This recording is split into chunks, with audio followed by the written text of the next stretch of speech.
Hey, Jules Blessed Vegan, and as always, welcome to my channel. And for those of you who are new, I know you can benefit. So people, I've been on a Winnie-the-Pooh kick this week, and today is no exception. I have a two-parter called 12 Winnie-the-Pooh Philosophies to help make sense of life. I love the idea. You know, when I was little, when they would have Winnie-the-Pooh on, it was an event. It was an event. All the children would put on their jammies and sit around the television, and we were just so excited to watch Christopher Robin and all his childhood friends. It was just brilliant. Anyway, I thought these were really good and worth a share. It's a two-parter because I'm only going to do 6 at a time.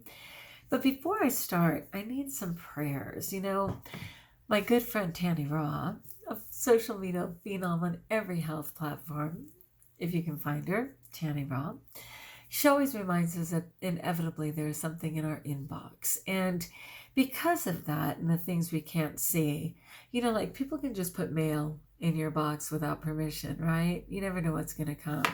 People can leave flyers. They can drop stuff off at your porch. I mean, there's so many unknowns. And you really have to be in your best health to deal with whatever's coming. Sadly, I have not been in my best health. I kind of got into Pandora's box a couple days ago, and I've been up and down with the whole game of sort of on, sort of off, ridiculous, exhausting, and super unfortunate. And I need to stop the nonsense and just be clean. It is my better way, and I have all the groceries for it. I cannot waste the grace of the fruit and vegetables and healthy plant-based fats in my house. And that's what happens when I get off plan. My pig gets fat because I give her all of it. And it's just not good for either of us.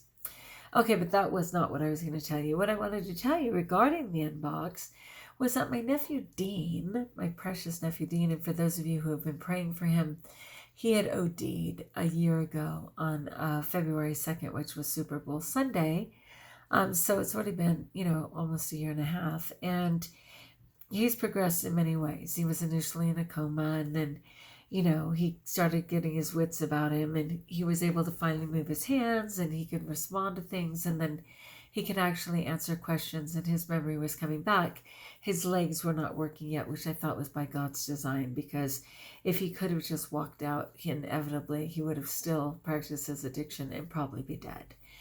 So I was good with all of that. But anyway, just about a month ago, he was transferred from the facility he'd been at for the entire time to a facility down here in Southern California. And it was supposed to be in his best interest. And it's one of those ones that is essentially a house that's been converted into a medical facility in a neighborhood. And they only have like 4 patients. And it's supposed to make, you know, the person feel very comfortable, and they can focus more because there's so few. Ha. Are you kidding me? We could not get a hold of that facility for anything. And I'm talking like 7 or 8 of us calling around the clock. I'm getting answering machines that said, this machine is full. Like, what business would allow that to happen, right?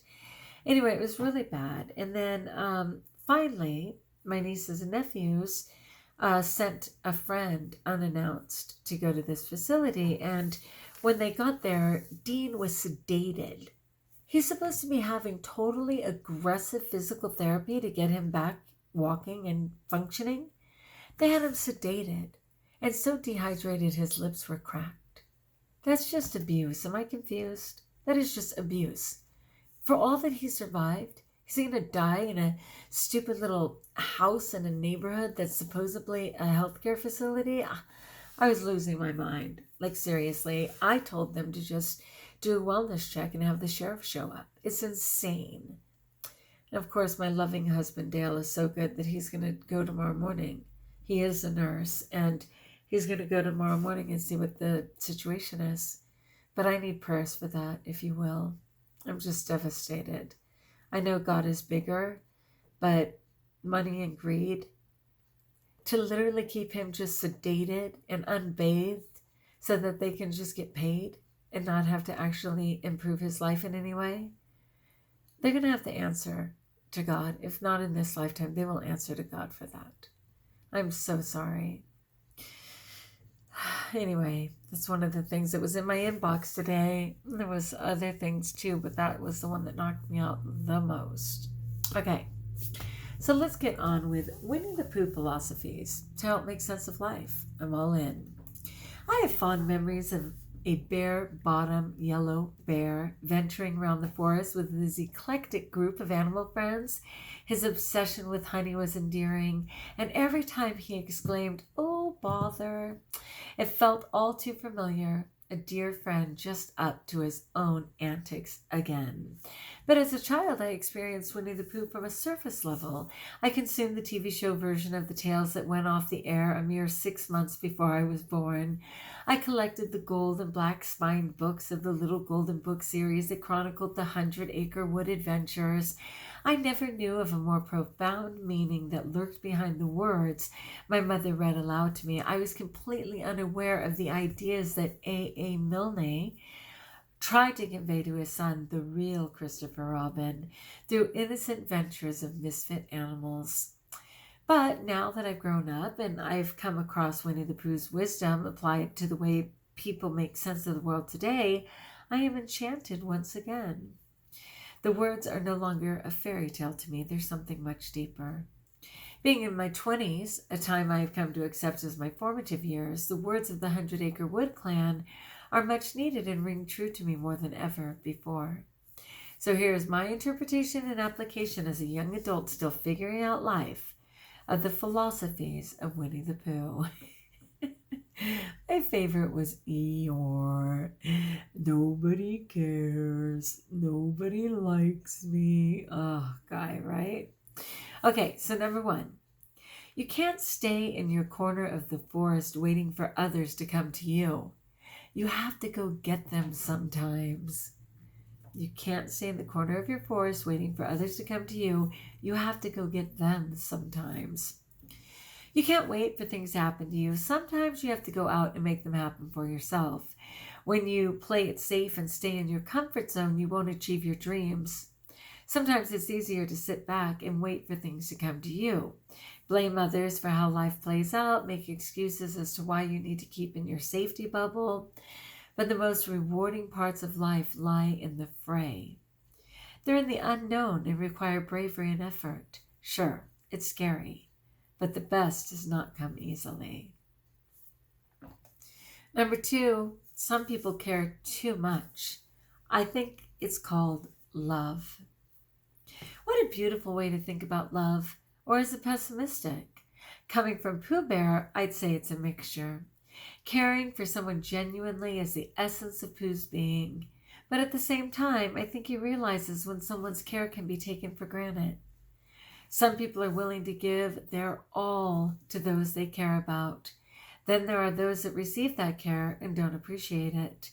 This phenomena between people isn't black and white, but somewhere in there, there's love. Number 3, rivers know this. There is no hurry. We shall get there someday. Rushing to get through milestones in life is going against the flow of life. There's no need to hurry to accomplish something. Find a partner or have kids by a certain age. As long as you're making progress, doing what brings you joy, and living in alignment with what your heart wants, things will come into your life when they're meant to. Wow, talk about acceptance. If the person you are talking to doesn't appear to be listening, be patient.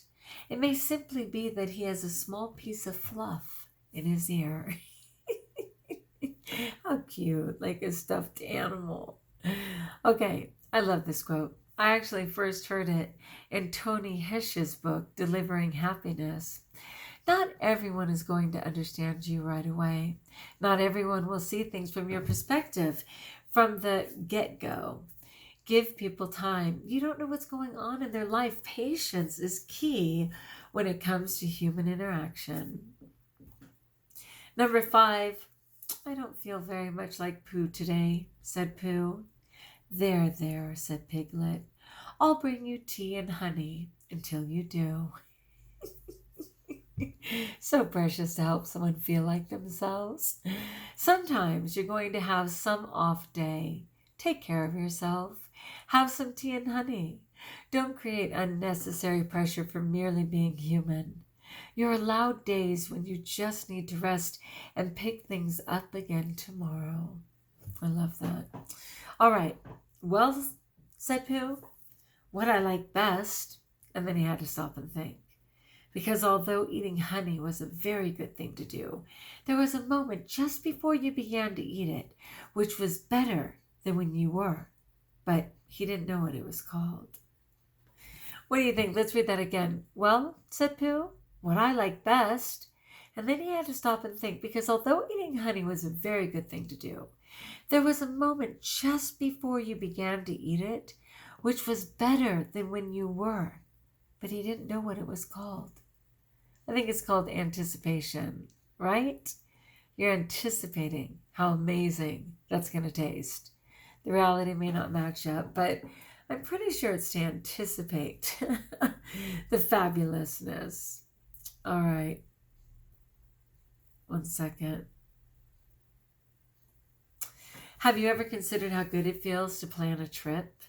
The days before you get on the plane, you're so excited for everything to come, and perhaps that feeling is as good, if not better, than actually being on the trip. Excitement mixed with anticipation is a strong emotion. We often don't stop and indulge in this feeling. Next time you find yourself in this state, allow yourself to really enjoy it. Amen. All right, my friends, I'll do the other 6 tomorrow. I'm going to get on with prayer for my nephew. I am grateful to no end for my amazing husband, Dale, who is so full of grace. You guys have no idea. Yes, he's Santa Claus, and that's something he's evolved into over time. And I'm certainly honored his mother, because she was the queen of Christmas, and she passed, my gosh, what's it been? Trying to think how many years it's been, like 17 years ago, I think 2004. Yeah, so in September, so it'll be 17 years. But anyway, she was so beautiful, and he became Santa in her stead. But what's so amazing about him is when my father was ill, I needed someone to care for him, and Dale quit his job, lost all of his seniority, his everything, and literally cared for my father to his last breath. And of course, yes, I helped, sidekick, whole thing, but he did that. And then 2 years later, my brother Patrick was ill,